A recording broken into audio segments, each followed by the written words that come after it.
Bueno, le estamos dando los buenos días al coronel Yamandulesa. ¿Qué tal, coronel? ¿Cómo le va? Buen día, Humberto, Danilo. Bueno, Todo bien. nos metemos de lleno en este tema que ha generado un poco de polémica. Varias veces lo hemos escuchado al comandante en jefe del Ejército Nacional, Guido Manini Ríos, hablar sobre esta posibilidad que en algunos casos me dio la sensación a mí o no fue debidamente interpretada, fue un poco tergiversada. Siempre que se habla de nuestros jóvenes, obviamente hay una particular sensibilidad, pero hay una realidad. Tenemos un núcleo muy importante de jóvenes que no trabaja, que no estudia, y se encontraba que por el lado del ingreso a las fuerzas militares, bueno, una manera de encauzarlos, de encontrar tal vez elementos vocacionales que les permitieran estar insertos en la sociedad como se debe, ¿no? Es decir, teniendo algún tipo de actividad. ¿Se sigue en esa línea, coronel? Sí, vale la pena encuadrar en qué marco se hace la propuesta. La propuesta se hace en el marco del diálogo social que plantea la Presidencia de la República como un ámbito amplio y participativo de toda la sociedad uruguaya, de todas las instituciones públicas y privadas, en un cronograma que plantea tres grandes ejes de trabajo, que son desarrollo e inserción internacional, protección social y políticas transversales, que a su vez están alineados con los objetivos de desarrollo sustentable de las Naciones Unidas. Esto, esta no es una propuesta aislada. El Ejército va a participar con más de 10 temas en 8 mesas de las 9 que están planteadas en este diálogo social, y una de las propuestas dentro de protección social es la de dar una oportunidad de incorporar en nuestras unidades y reparticiones estos jóvenes que no estudian ni trabajan y que no les dificulta tener una oportunidad de insertarse en la actividad productiva, en la actividad de estudio, buscar estimularlos para darles herramientas para que ellos puedan desarrollarse en la sociedad y que no vean frustradas sus deseos de progresar en la sociedad. ¿Cómo se instrumentaría LESA eso? O sea, ¿tendrían la misma formación que un soldado que comienza a incorporarse de cero al ejército? Primero que nada, ¿Cuál sería la idea? no se contempla en esto de ninguna manera el manejo de armas. Y es una propuesta que en esta mesa de discusión, de la cual van a participar más de 500 instituciones a nivel nacional, se va a plantear y se va a ver la manera de interacción también de otros organismos. Por supuesto, no va a ser solo el Ejército, sino que van a actuar, la idea es que participen el Ministerio de Educación, el Ministerio de Salud Pública, otras instituciones, de manera de entre todos poder ayudar y contribuir a que estos jóvenes tengan una oportunidad y tengan un estímulo para seguir adelante. Justamente esta propuesta se va a incluir dentro de lo que usted habla de que es la participación del Ejército Nacional en el diálogo social, ¿no? Sí. ¿Cómo tendría que cuajar para poder cristalizar? Es decir, el Ejército, usted decía, va a integrar varias mesas y de hecho va a hacer otras propuestas también, Sí. supongo, en Dentro este de contexto.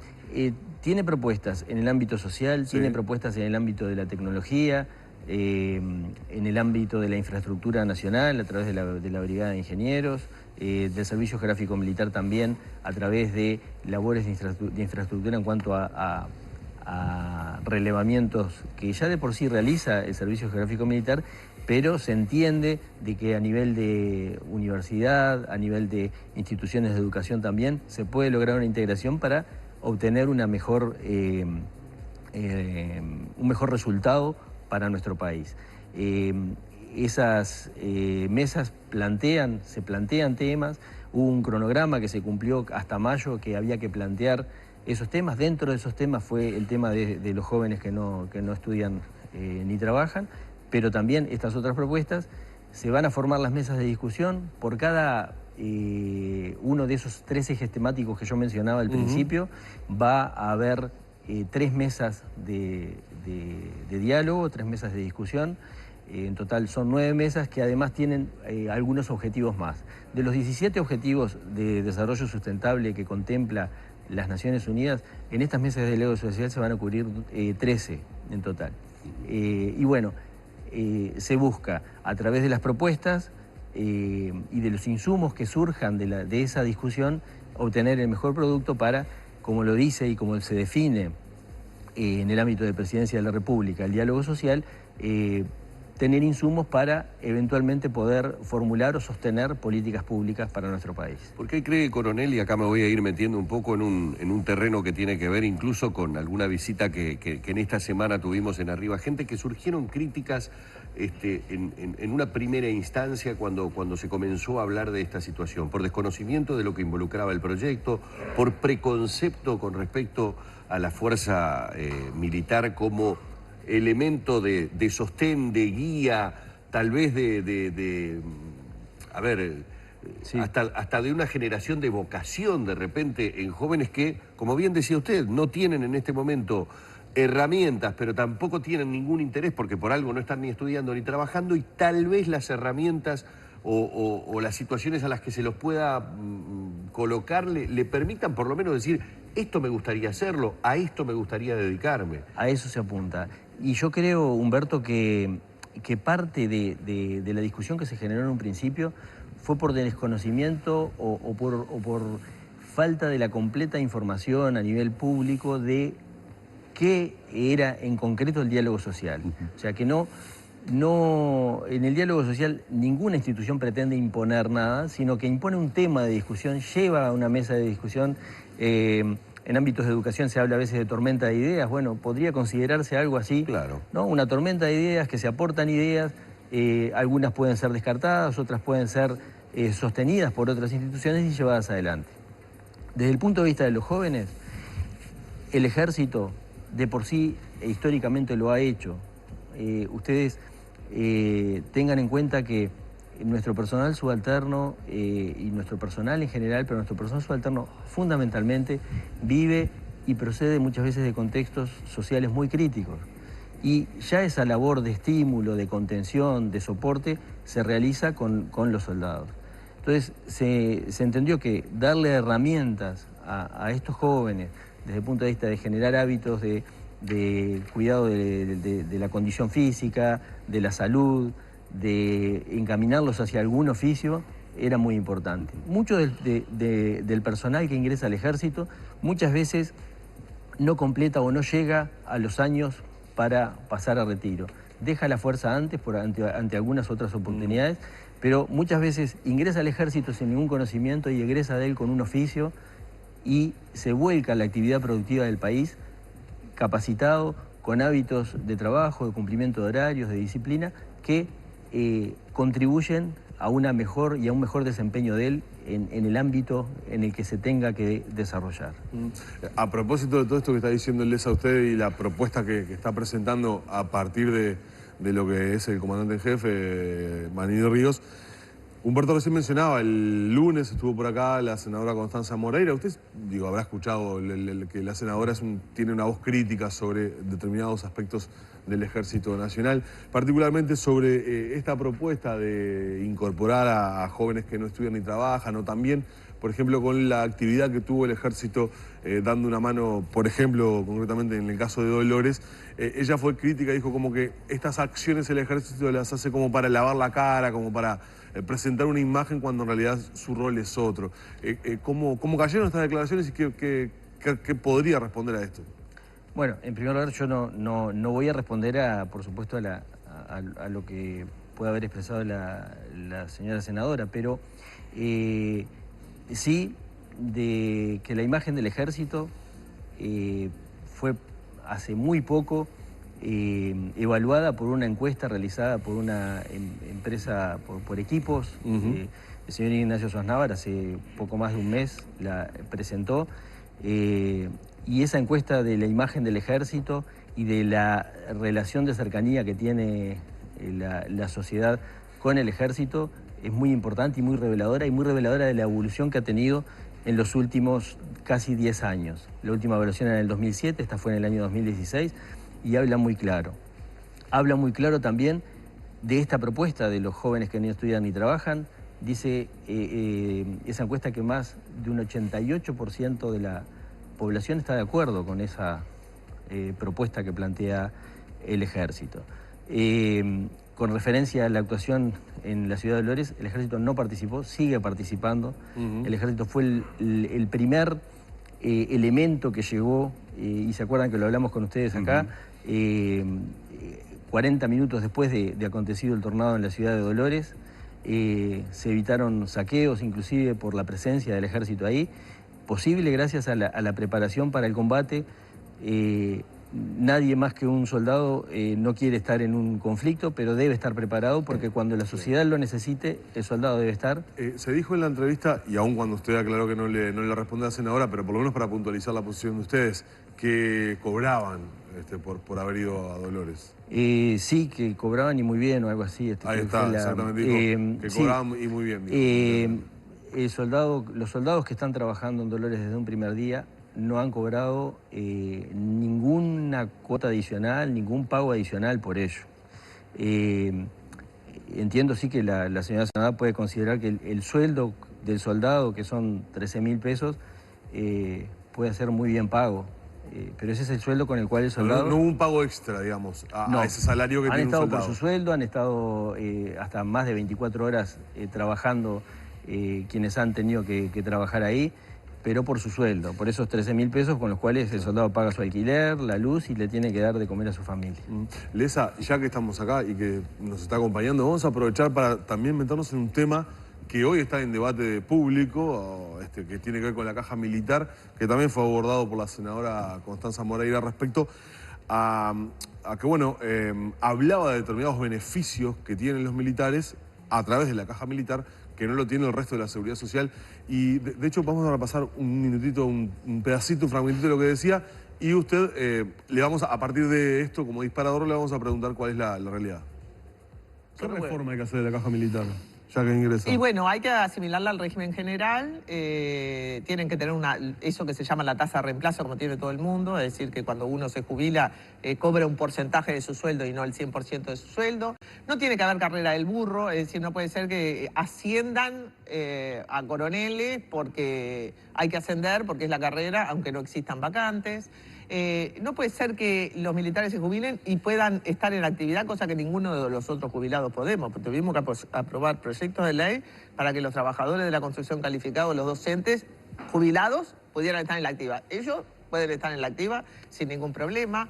Tiene que haber, para mí, menor desigualdad entre los mandos altos y los mandos bajos. Tienen que compartir salud y educación con el resto de la sociedad. O sea, ellos se dan el lujo de tener su salud, su educación, todo es como si el Ministerio de Defensa no fuera un ministerio, es como un ente autónomo. Elimina un privilegio. Hay una cuestión de justicia social, porque pasar a los militares a un régimen similar al de la policía, porque pensemos, ¿quién pasa más estrés? ¿Un soldado o un policía que sale a la calle todo? Un policía, ¿no? Bueno, entonces me parece que en este momento lo que hay que trabajar es con la policía, y la Fuerza Armada tiene que quedar en una función bastante más subsidiaria de la que tienen hoy. Bueno, ahí había algunas puntualizaciones respecto concretamente al régimen. ¿Ustedes tienen discrepancias con estas afirmaciones? El tema de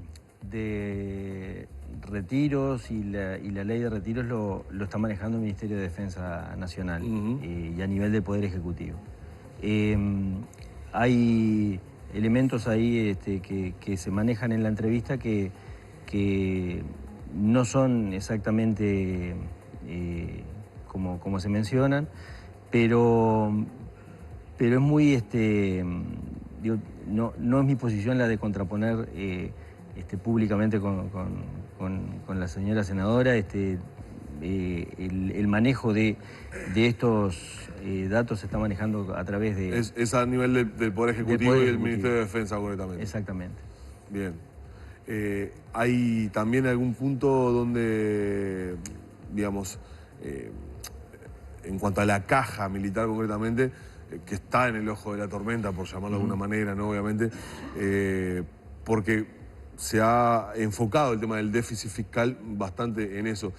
¿El ejército particularmente está trabajando en cuanto a lo que puede ser la eventual reforma o modificaciones al sistema, o es directamente el Ministerio de Defensa?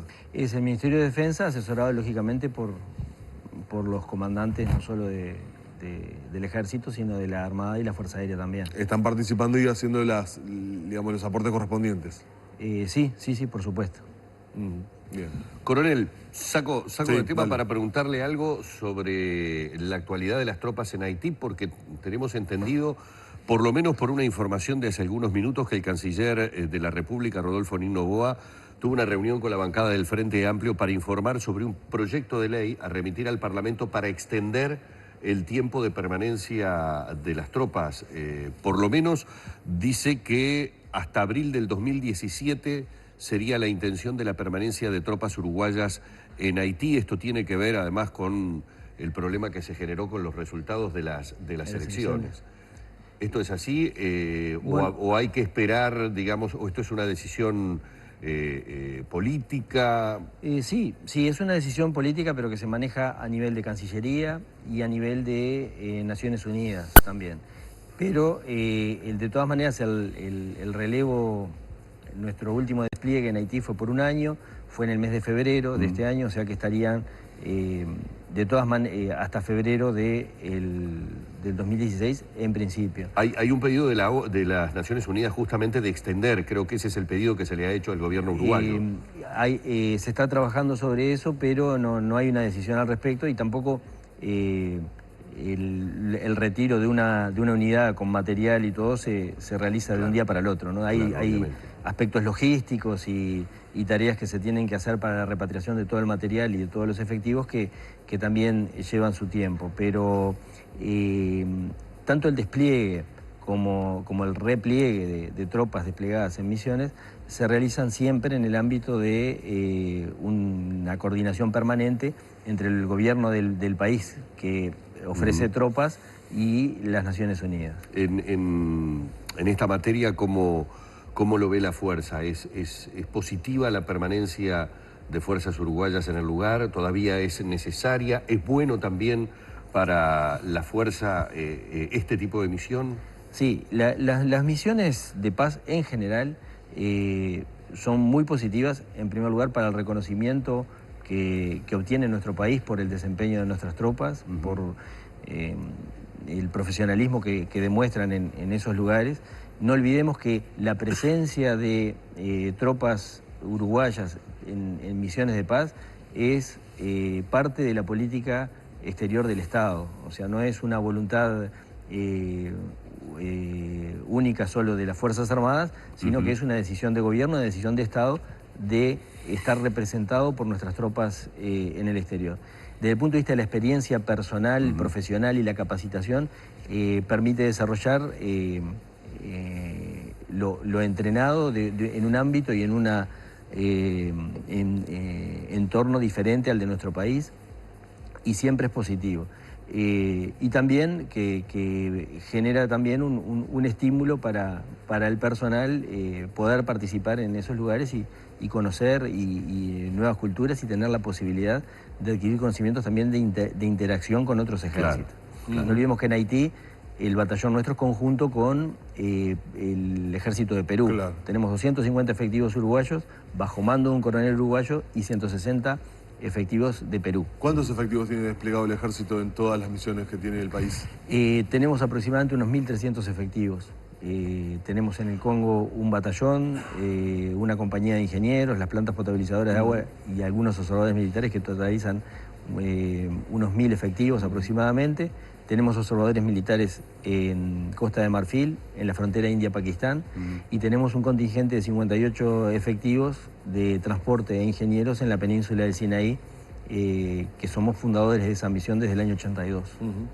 ¿Por qué si es algo tan positivo que uno, por lo menos cuando lo escucha a usted, lo ve hablar desde un lugar de lo profesional? ¿Le parece que en definitiva, digo, es una capacitación necesaria? ¿Por qué surgen tantas voces a veces en contra de la participación de Uruguay en misiones de paz? O sea, ¿cuál es la parte que se puede ver como negativa? ¿Se considera que es una intromisión del país? Digo, estando la UNO de por medio, ¿no? Está Naciones Unidas de por medio. Naciones Unidas, además, no despliega en ningún país. Si es un conflicto interno de un país, como en el caso de la República Democrática del Congo, como en el caso de Haití, Naciones Unidas no despliega si no hay un acuerdo con el gobierno del país para ser asistido por Naciones Unidas.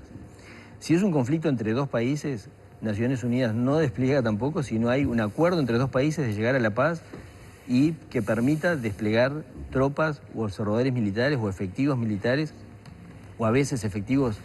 Hay misiones de carácter de paz, de carácter político, como hubo en un momento en Afganistán, como se está planteando ahora en Naciones Unidas de desplegar en Colombia. Si no hay un acuerdo de los gobiernos para que eso ocurra. Y desde el punto de vista de la comunidad internacional, cuanto más países participen, cuando países que no tienen ningún interés real sobre esas regiones despliegan, es mucho mejor. Y es el caso de Uruguay.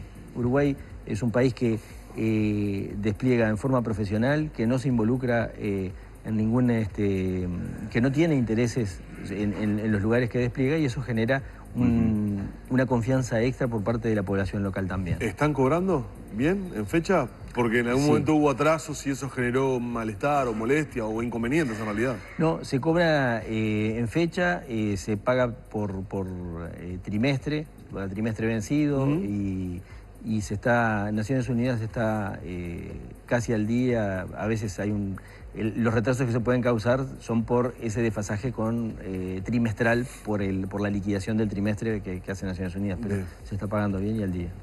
Coronel, queremos agradecerle estos minutos que ha tenido nuevamente en la mañana de Arriba Gente. No, muchas gracias a ustedes. Han llegado, Humberto, algunos mensajes de la gente. Por un lado, la mayoría valorando positivamente, tal vez en línea con lo que decía de la encuesta, valorando positivamente la propuesta de incorporar a los jóvenes que ni estudian ni trabajan, y también saludando la participación del Ejército en eventos recientes como Artigas o Dolores. Exactamente. Bueno, muchísimas gracias, Coronel. Bueno, hemos estado charlando sobre muchos temas, no exclusivamente el tema de los jóvenes que no estudian y que no trabajan, y esta propuesta que surge desde el Ejército Nacional. Varios temas que había sobre la mesa y que, bueno, han sido motivo de comentario en nuestro Facebook, y que en un ratito seguramente vamos a tener posibilidad de agradecerles la masiva participación que habitualmente tienen en las distintas entrevistas que realizamos en el programa.